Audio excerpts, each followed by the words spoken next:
Hello दोस्तों, welcome back to Gujju MBA. आज हम बात करेंगे सक्सेस के फॉर्मूलाज, लाइफ चेंजिंग लेसन्स और ड्रीम के बारे में जो हम सबके दिल में होते हैं। आज का टॉपिक बहुत ही स्पेशल है, फ्यूचरिस्टिक विजन ऑफ एंटरप्रेन्योर। दोस्तों, अगर आप अच्छे एंटरप्रेन्योर बनना चाहते हो या फिर 2030 तक बहुत बड़े बिलियनर बनना चाहते हो, तो सबसे पहले हमें जानना पड़ेगा कि हम अपना विजन कैसा बनाते हैं। मीन्स आप जितनी भी बड़ी बड़ी कंपनियां देख ले, जैसे कि रिलायंस, अदानी, उन सब के फाउंडर का एक ही सपना था, कुछ बड़ा करने का। अगर कोई उनको उस टाइम पे अपना विजन पूछ ले तो लोग उनके ऊपर हंसे, ऐसे उनके बड़े बड़े विजन थे। और उस विजन के ऊपर उन्होंने काम करना छोड़ा नहीं, इसीलिए आज वो सक्सेसफुल है। तो दोस्तों, अगर आप एक यंग ड्रीमर हो या अपने स्टार्टअप के प्लान बना रहे हो, तो ये वीडियो आपके लिए है। और हम देखेंगे कि कैसे इंडिया के कुछ सबसे बड़े बिजनेसेस अपने फ्यूचरिस्टिक विजन के जरिए हिस्ट्री क्रिएट कर रहे हैं। अब सीधे पॉइंट पे आते हैं।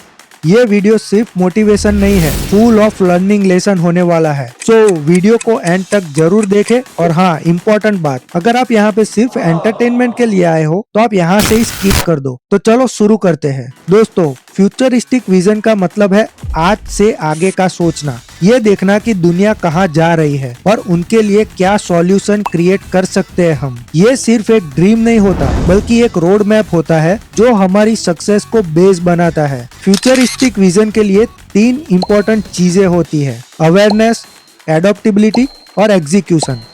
एक एक करके हम समझे तो अवेयरनेस का मतलब है आपको दुनिया के ट्रेंड का पता होना चाहिए, AI, green energy, digital payment, सब कुछ। और इन सारे सेक्टर में कौन सी टॉप कंपनियां हैं और वो क्या काम कर रही है। फिर आते हैं एडॉप्टेबिलिटी पे, चेंज के लिए हमेशा रेडी रहो, जो एडॉप्ट करेगा वही सर्वाइव करेगा।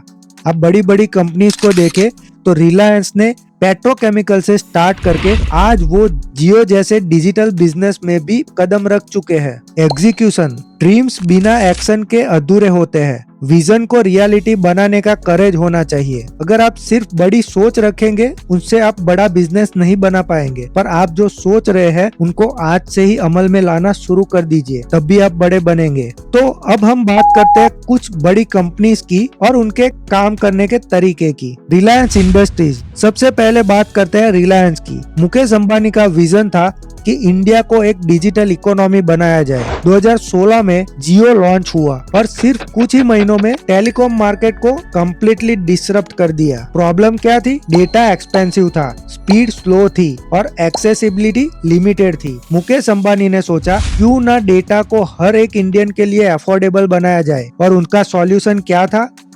फ्री डेटा और 4G सर्विस इंट्रोड्यूस की। उसके बाद सब कुछ बदल गया। अब 4G सिर्फ बड़े शहरों तक नहीं, विलेज तक पहुंच गया है। और आज जो यूट्यूबर्स बड़े बड़े बन के घूम रहे हैं, वो भी मुकेश भाई के वजह से ही है। तो आपने देखा, रिलायंस ने एक छोटा सा काम किया डिजिटल रिवॉल्यूशन लाने का, और उससे बहुत सारी कंपनीज नई बनने लगी। उन्होंने पूरा मार्केट डिसरप्ट कर दिया। उन्होंने नई अपॉर्चुनिटीज क्रिएट की, सिर्फ उनके लिए नहीं, दूसरे भी बहुत सारे लोगों के लिए, जैसे कि डिजिटल क्रिएटर्स, या फिर आज हम लोग एआई का बहुत आसानी से उपयोग कर सकते हैं, वो भी डिजिटल रिवॉल्यूशन के वजह से ही है। तो रिलायंस का हम जितना थैंक्स करें उतना कम है। तो दोस्तों, इससे हमें लर्निंग क्या मिलती है? अगर आपको कुछ बड़ा अचीव करना है तो एग्जिस्टिंग सिस्टम को चैलेंज करो। जियो ने अपना पूरा फोकस 4G इंफ्रास्ट्रक्चर पे लगाया, जब बाकी कॉम्पिटिटर्स अभी 4G में ही बिजी थे। अफोर्डेबल प्लान से कस्टमर को प्रायोरिटी दी। सो दोस्तों, सबसे पहली लर्निंग,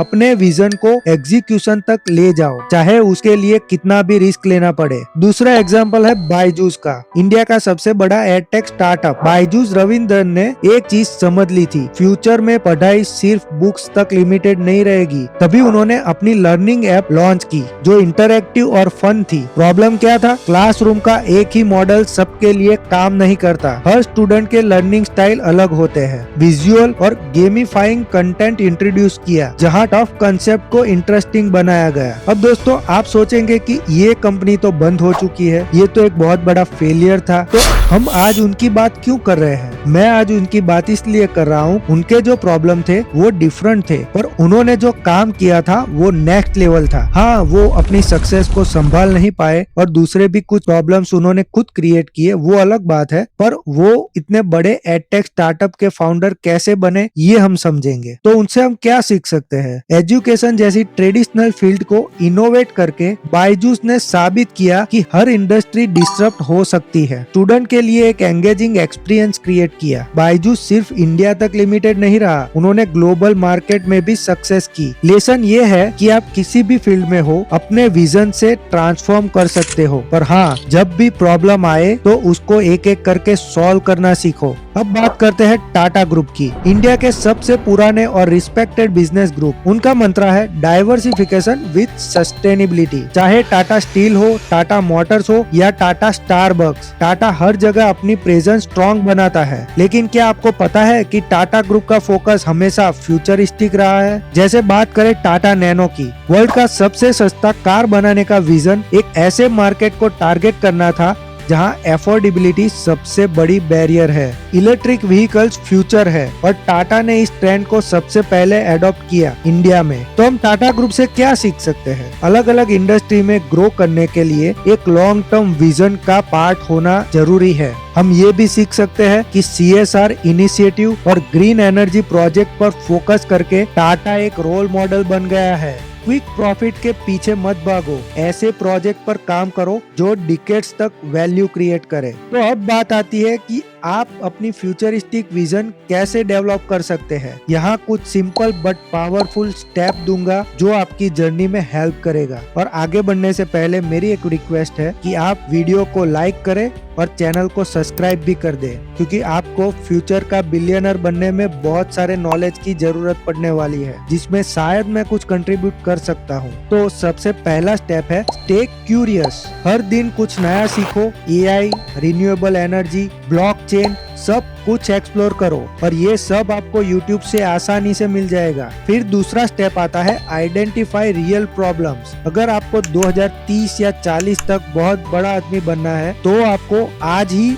जो हमारे आसपास बड़े बड़े प्रॉब्लम्स है उनके बारे में सोचना चाहिए और उसको कैसे सॉल्व कर सकते हैं फ्यूचर में, उनके बारे में काम करना शुरू कर देना चाहिए। जो कंपनी सक्सेसफुल होती है वो हमेशा एक बड़ा प्रॉब्लम सॉल्व करती है। अपने आसपास देखो कौन सा प्रॉब्लम आप सॉल्व कर सकते हो, उसके बारे में सोचो। तीसरा स्टेप आता है learn from best. Mukesh Ambani, Byju's, Raveendran, Ratan Tata, इनकी स्टोरीज को डिटेल में स्टडी करो और समझो कि उन्होंने कैसे डिसीजंस लिए। चौथा स्टेप है रिस्क लो। रिस्क लेना सक्सेस का इंटीग्रल पार्ट होता है। छोटा शुरू करो पर रिस्क लेने से कभी मत डरो। और आखिरी स्टेप है बिल्ड अ टीम। आपका विजन तभी रियलिटी बनेगा जब आपके साथ एक सॉलिड टीम होगी जो आपके ड्रीम में बिलीव करे। तो अगर आप छोटे से शुरुआत करते हो तो जैसे जैसे आप बड़े बनते जाओ अपनी टीम को स्ट्रॉन्ग बनाते जाओ और उनका भी दिमाग डेवलप करते जाओ, क्योंकि सब कुछ आप अकेले नहीं कर पाएंगे। तो दोस्तों, अगर आप ये सारे स्टेप फॉलो करेंगे तो मैं समझता हूँ कि आपको बिलियनर होने से कोई नहीं रोक सकता।